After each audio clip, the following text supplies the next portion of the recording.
Hello friends, बहुत बहुत स्वागत है आप सभी का हमारे यूट्यूब चैनल में। और दोस्तों, आज के इस वीडियो में लास्ट डेट के जो IBPS क्लर्क में पूछे गए क्वेश्चन थे इंग्लिश के, उन क्वेश्चन को आप लोगों के साथ शेयर कर रहा हूँ। और इसमें एक बहुत ही खास बात ये है इन क्वेश्चनों में कि ग्रामर का जो है रूल्स का बहुत यूज़ किया गया है। अगर आपका ग्रामर अच्छा है ना, आपका ग्रामर पोर्शन अच्छा है, तो आप कहीं ना कहीं 80% आपका स्कोर तो यहीं से कवर हो जाएंगे। ठीक है, 80% स्कोर यहीं से कवर हो जाएंगे। इससे ज़्यादा कुछ आपको करने की ज़रूरत भी नहीं है।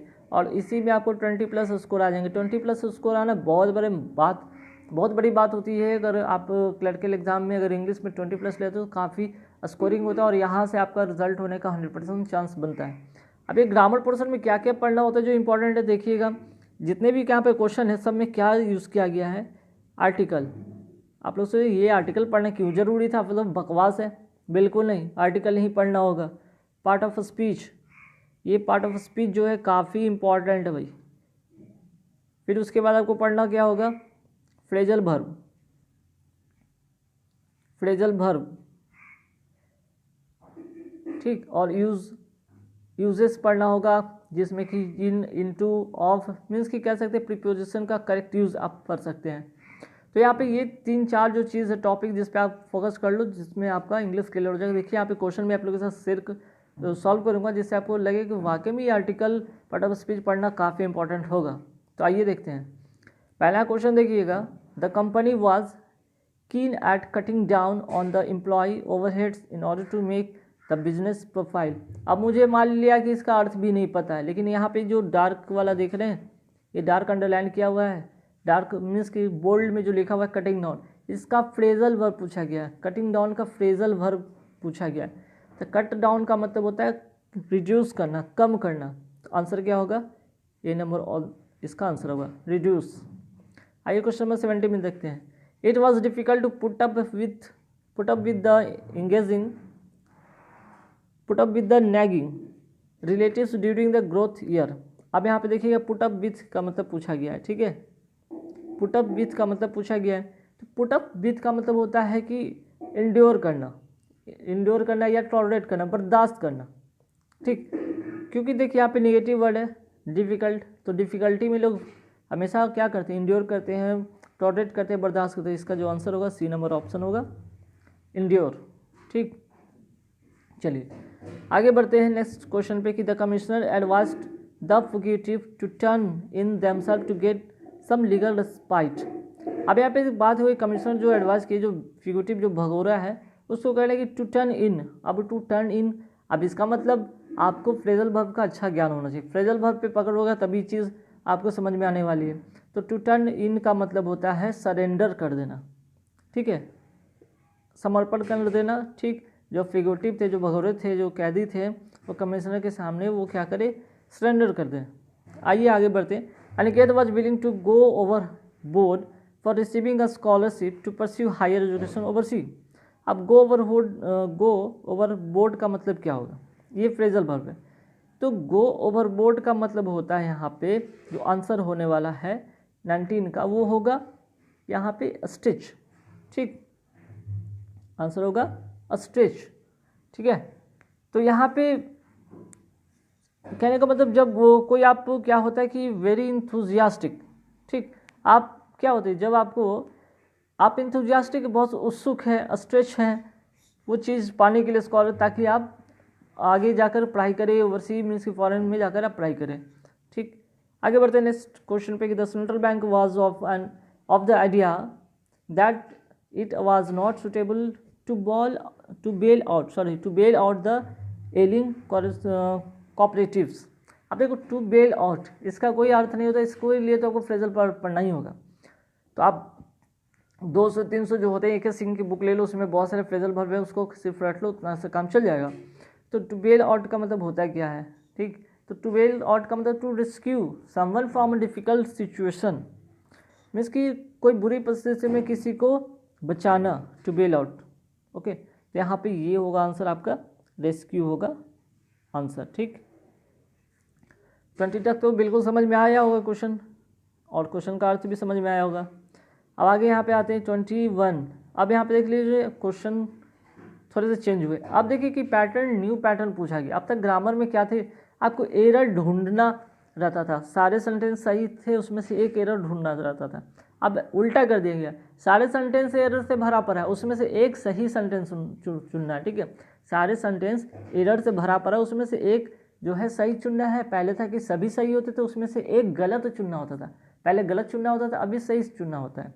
अब यहाँ पे देख रहे बोल्ड वाला, ये तो ऑलरेडी कहा रखा है कि जो सेंटेंस में कि ये करेक्ट है। ठीक है, इसमें कह रखा है कि ये करेक्ट है, इसमें आपको कोई छेड़छाड़ नहीं करना है। अब देखिए यहाँ पे जो 1 2 और यहाँ पे देख रहे हैं, यहाँ पे 1 2 3 4 पार्ट है। 4 पार्ट में आपको बताना है कि इसमें से कौन सा सही पार्ट है। तो भाई पहले गलत पार्ट समझना होगा, तभी तो समझेंगे कि हाँ सही इसमें से कौन पार्ट है। तो बोल्ड वाले को तो छोड़ते हैं, आते हैं मेंटल इलनेस आर। अब देखिए मेंटल इलनेस की यहाँ पे बात की गई, तो मेंटल इलनेस यहाँ पे सिमिलर है। अब उसके साथ यहाँ पे आर लगा दिया गया है, जो तो गलत है ना, तो ये तो यहाँ पे गलत हो गया, आर नहीं होगा, ख़त्म, यहाँ पे आर नहीं होगा। ठीक है, यूज होता। अब आगे बढ़ते हैं, दैट इट इज़ रेयरली। अब दैट इज़ रेयरली, चलो ठीक है, दैट इज़ रेयरली डायग्नोज्ड। अब देखिए डायग्नोज के साथ रेयरली डायग्नोज होता है, क्या बोले, जनरली डायग्नोज होता है। तो यहाँ पे रेयरली भी नहीं होगा, क्या होगा, जनरली डायग्नोज होगा। ठीक, यहाँ पे आर की जगह पे इज होता।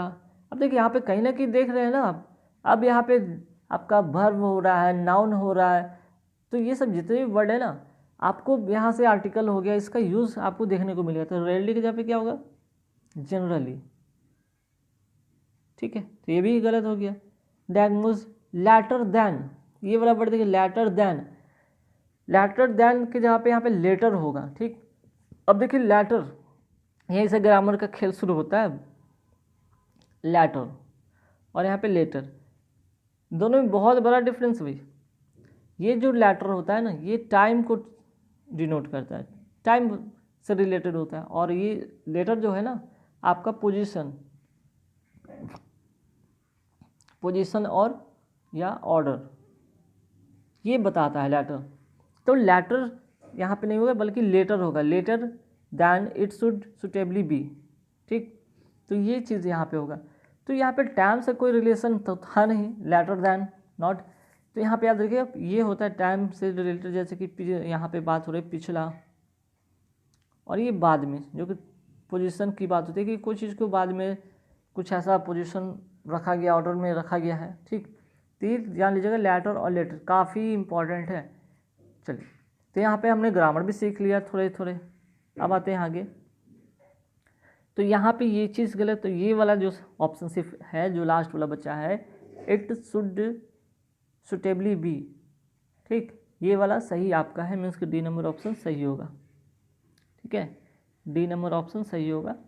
आगे बढ़ते कि recurrence of scams in the recent, scams in the recent. अब आते हैं यहाँ पे शुरू करते हैं देखना, इन द रिसेंट। ठीक है, decades can be credited bye. अब यहाँ पे क्रेडिटेड बाय नहीं होगा। ठीक, यहाँ पे जो होगा आपका क्रेडिटेड बाय नहीं होगा, तो क्या होगा यहाँ पे, तो क्रेडिट के साथ हमेशा टू का यहाँ पे यूज़ होगा। ठीक, कैन बी क्रेडिटेड, तो ये हो गया वर्ब का जो था पैसिव फॉर्म में, तो भीतरी का यूज़ हो गया, लेकिन क्रेडिटेड के बाद टू प्रीपोजिशन आएगा, क्रेडिट के बाद टू प्रीपोजिशन आएगा। The increasing in. ठीक, अब इंक्रीजिंग इन, यहाँ पे द इंक्रीजिंग इन नहीं होगा, इंक्रीज इन होगा। ठीक है, तो दूसरा जो गलती है इंक्रीज होगा, यहाँ पे इंक्रीज इन होगा। The bureaucratic lenient. अब देखिए यहाँ पे एक लेनियन वाला वर्ड आ गया। ठीक है, ये देख रहे हैं लेनियंट, यहाँ पे एडजेक्टिव ना होके यहाँ पे क्या होगा, एडवर्ब होगा, जिसका मीनिंग होगा लेनियंसी, यहाँ पे करना होगा आपको। ठीक है, लेनियंसी, और इसका मतलब आप सबको पता है कि लेनियंसी मतलब होता है क्या, उदारता। ठीक, चलो, तो आंसर आपका होगा ए नंबर ऑप्शन इसमें सही है। ठीक है, चलो आगे बढ़ते हैं नेक्स्ट क्वेश्चन पर। क्वेश्चन नंबर 23 क्या है, the proactive approach of a city authorities. अब यहाँ पे सिटी अथॉरिटीज़ की बात की, यहाँ पे तो ए नहीं होगा, ए सिटी अथॉरिटीज़। अब यहाँ पे देख लीजिए प्लूरल तो ऑलरेडी बना हुआ था, ए तो सिंगुलर कभी होगा नहीं, तो ये तो ऐसे कट गया, यहाँ पे द होगा। और पूरे अथॉरिटीज़ की बात की गई है, हैव लेड टू रिडक्शन। अब यहाँ पे द प्रोएक्टिव अप्रोच, ये तो सिंगुलर है भाई, ये तो सिंगुलर है, तो यहाँ पे ये हैव प्लूरल कैसे हो जाएगा, यहाँ पे हैव नहीं होगा बल्कि हैज होगा, ठीक है। Led to the reduction with unwanted federal expenses in tax collection. Reduction देखिए अब टू रिडक्शन के साथ यहाँ पे क्या आने वाला है, ये इंपॉर्टेंट है, ठीक। रिडक्शन के साथ यहाँ पे क्या आने वाला है, ये इंपॉर्टेंट है कि रिडक्शन विथ होगा कि रिडक्शन बाई होगा कि टू होगा। तो to the reduction by unwanted federal, तो यहाँ पे has led to the reduction with नहीं होगा, रिडक्शन गलत, विथ के यहाँ पे बाई होना चाहिए, ठीक है, ताकि एक पैसिव फॉर्म का भी लुक देता है। फेडरल एक्सपेंस इन टैक्स कलेक्शन, तो टैक्स कलेक्शन वाला वर्ड है जो सही है, मीन्स कि ऑप्शन नंबर डी आपका इसमें सही होगा, ये वाला आपका जो है सही है। चलिए 23 के बाद आते हैं आप 24 में। देख रहे हो काफ़ी यहाँ पे सिर्फ और सिर्फ आपको आर्टिकल, प्रीपोजिशन, वर्ब, मीन्स कि इन्हीं सब वर्ड का यूज़ ज़्यादातर यहाँ पे मिस्टेक किया गया। तो अगर आपकी इन सब चीज़ पे कमांड अच्छी है तो आपका बिल्कुल इंग्लिश क्लियर हो जाएगा। कोशिश यही कीजिएगा अगर आपको आर्टिकल कहीं दिख जाए, वर्ब कहीं दिख जाए, ना भी समझ में तो उसी को क्लिक कर देना, वही होगा कहीं ना कहीं गलती, वही ना वही एरर होता है। तो आई होप कि उसमें से कुछ सही मीन्स कि कुछ गलत भी हो जाए, कुछ सही भी हो जाएंगे, लेकिन अगर आप पढ़े हुए होंगे तो आपकी श्योरिटी होगी, इस पर ज़्यादा क्लिक कर पाओगे श्योर होकर, ठीक। आप बताए 24 पे, it has always been difficult with the political machinery to messing with the judiciary because of conflicts of interest. पढ़ने में तो बड़ा आसान लगा लेकिन मिस्टेक है। It has always been difficult, यहाँ पे 24 में आते हैं तो डिफ़िकल्ट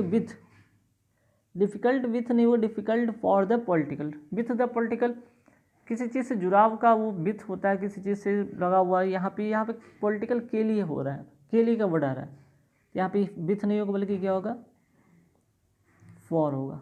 आगे बढ़ते हैं, मशीनरी टू मेसिंग विथ, अब देख लो टू यहाँ पे 2 + V1 होता है, 2 + V1 होता है, तो मेसिंग नहीं होगा बल्कि क्या होगा, मेस होगा, तो ये गलती हो गया। The judiciary because of the conflicts of interest, अब यहाँ पे कन्फ्लिक्ट ऑफ इंटरेस्ट एक जो है फ्रेजल वर्ब है, यहाँ पे इसको कन्फ्लिक्ट ऑफ इंटरेस्ट होगा, ठीक है, कन्फ्लिक्ट्स ऑफ इंटरेस्ट, तो ये सारे पार्ट में हुए गलत। तो 24 में जो होगा आंसर आपका होगा C number, the judiciary because, ये वाला सही ऑप्शन सी। आगे बढ़ते हैं 25 पे आते हैं, my driver revved the engine hard in an attempt to increasing, अब देखो फिर 2+, जैसे यहाँ पे 2+ V1 आना था, 2+ V1 आना था, इसी तरह यहाँ भी क्या होगा 2+ V1 होगा, तो यहाँ पे इंक्रीजिंग ना होकर क्या होगा, इंक्रीज होगा, ठीक है। द अवेलेबल पावर ओवर यहाँ पे नहीं होगा बल्कि क्या होगा, यहाँ पे पावर 2 होगा, ठीक है, ओवर के जहाँ पे काटेंगे यहाँ पे 2 लिखेंगे, क्योंकि टू द इंजन, पावर जो सप्लाई हो रहा है टू द इंजन की ओर हो रहा है, ओवर उसके ऊपर थोड़ी ना हो रहा है, या उसके से हटकर थोड़ी ना हो रहा है। Outfall due to the favourable weather, अब देखो यहाँ पे फेल्ड भी हो गया, निगेटिव हो गया, फेल्ड हो गया, और यहाँ पे फेवरेबल वेदर, अब भला ये अपने आप में कहाँ से सही है, ठीक, ये अपने आप में कहाँ से सही है। तो यहाँ पे जो देखने वाली बात है, थोड़ा सा मैं इसको क्लियर कर देता हूँ ताकि फिर से चीज़ें समझने में आपको लिए आसानी हो जाएगी। हाँ, तो ये देख लेना, यहाँ तक तो पावर ओवर तक तो समझ में आएगी, तो यहाँ पे 2 होता, यहाँ पे इंक्रीज होता, the engine but field due to favourable weather. अब कभी कोई चीज़ फेल होता है, यहाँ पे देखिए फेल होता है तो वो फेवरल कंडीशन तो ही ना होता, अनफेवरल होगा, तो यहाँ पे ये मिस्टेक हुआ, यहाँ पे ये मिस्टेक हुआ, यहाँ पे ये 3 मिस्टेक हो गया, तो यहाँ पे सी नंबर ऑप्शन सही होगा, और अनफेवरेबल होगा, यहाँ पे अनफेवरेबल होगा, नोट कर लीजिएगा, ठीक है। चलिए, आई होप कि इतना समझ में आ गया होगा आप लोग को। थोड़ा इसको लार्ज कर देता हूँ ताकि और डिस्प्ले क्लियर दिखे। अब देखिए यार क्वेश्चन नंबर 26 पे आते हैं, there has been a unprecedented increase in the number of adoption request to into the last few years of collect statistics, ठीक। अब यहाँ पे गलती क्या है 26 में, तो गलती ये है, सबसे पहले तो हमको ये दिख गया अनप्रेसिडेंट, अनप्रेसिडेंटेड। अब वॉवेल साउंड से अ से शुरू हो रहा है, ये वॉवेल साउंड से अ से शुरू हो रहा है उच्चारण में, तो आर्टिकल सबसे पहले ये होना चाहिए आपको, ए नहीं बल्कि यहाँ पे क्या होना चाहिए, ए नहीं होगा बल्कि एन होगा, पहला एरर। ठीक है, आगे बढ़ते हैं। द नंबर ऑफ एडोप्टेशन तो सही है, ठीक। रिक्वेस्ट इनटू द लास्ट, अब देखिए इनटू का यूज़ मैंने कल भी सिखाया था, कल वाले वीडियो में आपको आपके लिए लेकर आया था इनटू वाला वर्ड, ठीक है, इनटू वाला वर्ड। तो रिक्वेस्ट के साथ कभी इनटू नहीं होता, इनटू कोई फोर्स जो होता है उसमें होता है, अप्लाई होता है, या चेंज ऑफ स्टेट होता है, या का के संबंध में होता है। तो रिक्वेस्ट नहीं होगा, रिक्वेस्ट इन होगा यहाँ पे, ठीक है। प्रीपोजिशन इनटू नहीं होगा, इन होगा। In the last few years of collect statistics, यहाँ पे few years of collected statistics होगा, ठीक है, कलेक्टर नहीं होता है, कलेक्टेड, तो यहाँ पे ये वाला गलती होगा, यहाँ पे कलेक्टेड होगा, ठीक। अब आते हैं आगे। The incumbent Greek government is willing to make most sacrifice than, than लग गया भाई, पहली एक चीज़ दिया दैन है, यहाँ पे मोस्ट सेक्रीफाइस दैन तो होता नहीं, मोर सेक्रीफाइस दैन होता है, कंपैरिजन की बात हो रही है, यहाँ पे तो मोर होगा, पहला गलती आपको दिख गया। अच्छा, इसमें आपको आंसर नहीं मैं बताया था, 26 का बी नंबर आंसर होगा, ठीक है, बी होगा आंसर। चलो, यहाँ पे मोस्ट नहीं होगा, मोर होगा,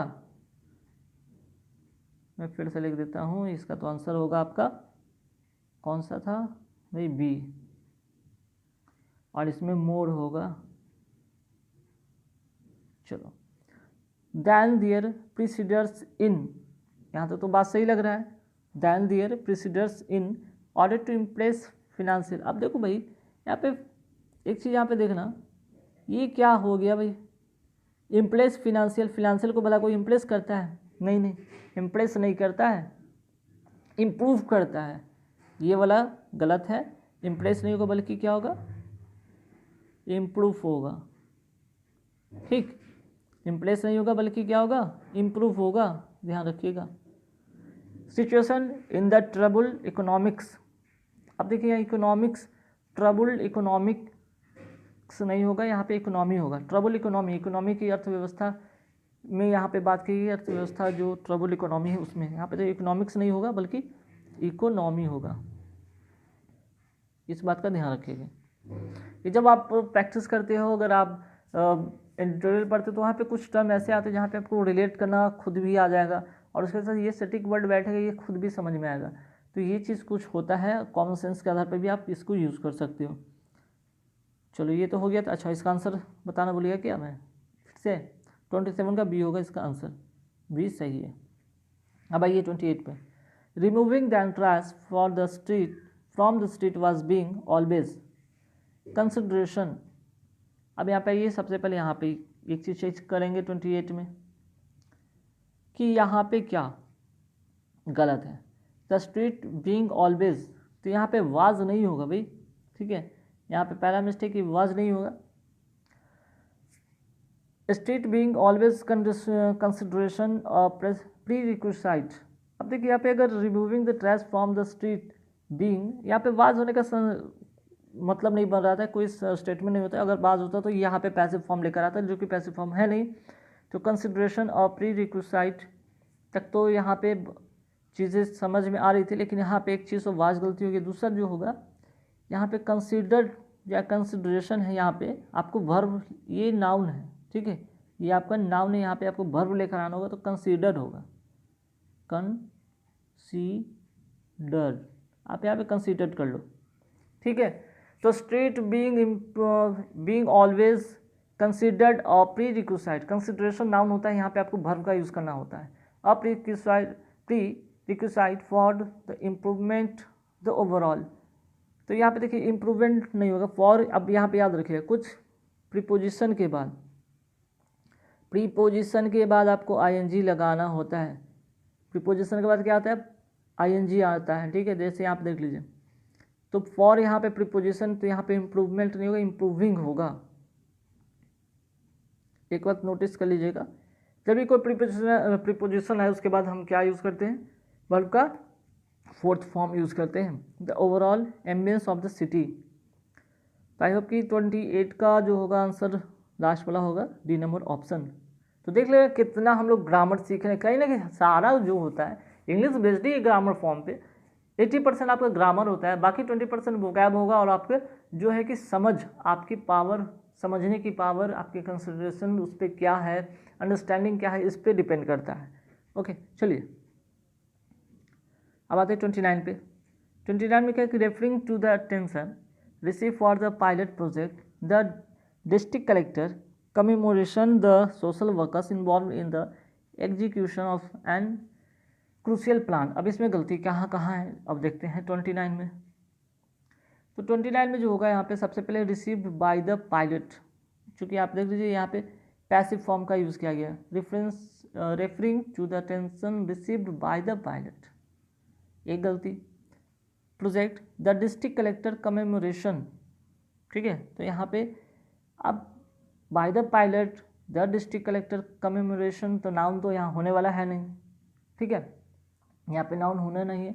यहाँ पे commemorated the social workers, district collector commemorated, यहाँ पे ये गलती होगा, आपको ईडी लगाना होगा, इसको नाउन हटाकर इसको वर्ब बनाना होगा। The social workers involve in, okay सही, यहाँ पे the execution of an crucial plan.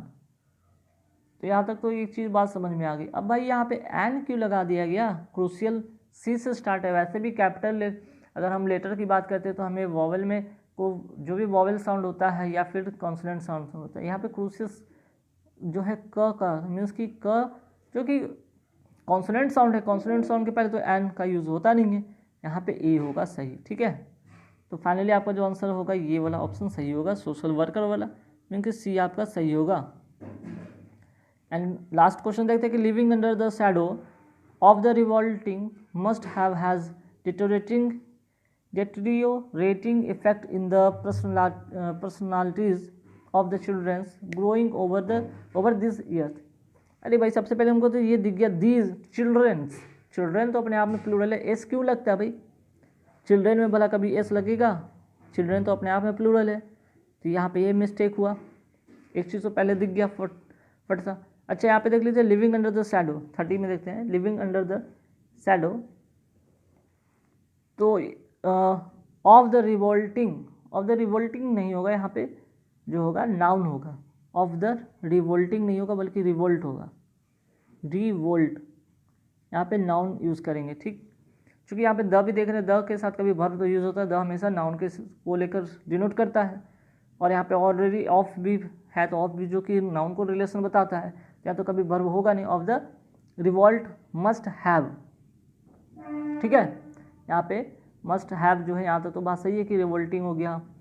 अच्छा उसके बाद यहाँ पे 30 का आते हैं, ठीक है, यहाँ तक तो क्लियर है। Of the revolting must have has deteriorating effect in, अब यहाँ पे इन नहीं होगा, इफेक्ट ऑन होगा, ठीक है, इफेक्ट ऑन होगा, इन नहीं होगा, इफेक्ट ऑन, किसी चीज़ पर इफेक्ट होता है। द पर्सनालिटीज़ ऑफ चिल्ड्रन, और चिल्ड्रन में आपको गलतियाँ तो दिख गया, तो फाइनली आपका जो आंसर होगा डी नंबर ऑप्शन होगा, ठीक है।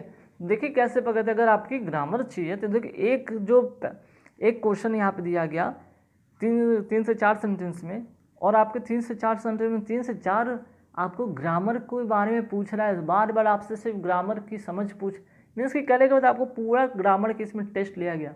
तो लास्ट वीक एग्जामिनेशन की बात किया जाए तो आपको उससे बहुत ज़्यादा ग्रामर का टेस्ट लिया गया है। अगर आरसी को छोड़ दें तो आरसी तो आपको क्या है, एक स्टोरी बेस्ड आता है क्वेश्चन, जिसमें अगर आप बचपन से अगर आप पढ़ रहे होते, अगर आपको स्टोरी पढ़ना पसंद था, अगर आप स्टोरी का आप क्वेश्चन आंसर ईजी वे में करते थे तो आपके लिए आसान होगा। और देखिए आरसी एक प्रैक्टिस की चीज़, अगर आप प्रैक्टिस करते हो तो चीज़ें समझ में आती, नहीं प्रैक्टिस करते हो तो बनेंगे नहीं। बाकी अगर आरसी 7 नंबर का छोड़ दो, 5 क्वेश्चन और 2 आपका एंटर सैनो को छोड़ के हटा दिया जाए तो आपके पास 23 क्वेश्चन में 20 तक तो आपको 20 मार्क्स तो ले ही आ सकते हो, क्योंकि इंग्लिश में कभी गलती होने के चांस होता है। अगर एक बार सही हो गए तो बस आपके मार्क्स मिलने ही मिलने हैं, और जिनकी ग्रामर अच्छी होती है ना वो आरसी लगभग कर लेते हैं सही से। तो गाइज कैसे लगे वीडियो कमेंट करके जरूर बताइएगा, वीडियो अच्छी लगे तो लाइक कीजिए, शेयर कीजिए, अभी तक मेरे चैनल को सब्सक्राइब नहीं करते प्लीज़ सब्सक्राइब कीजिए। थैंक यू वेरी मच, फिर मिलेंगे अगले वीडियो में, फिर से लेकर आऊँगा आपके लिए कुछ नए क्वेश्चन, तब तक के धन्यवाद।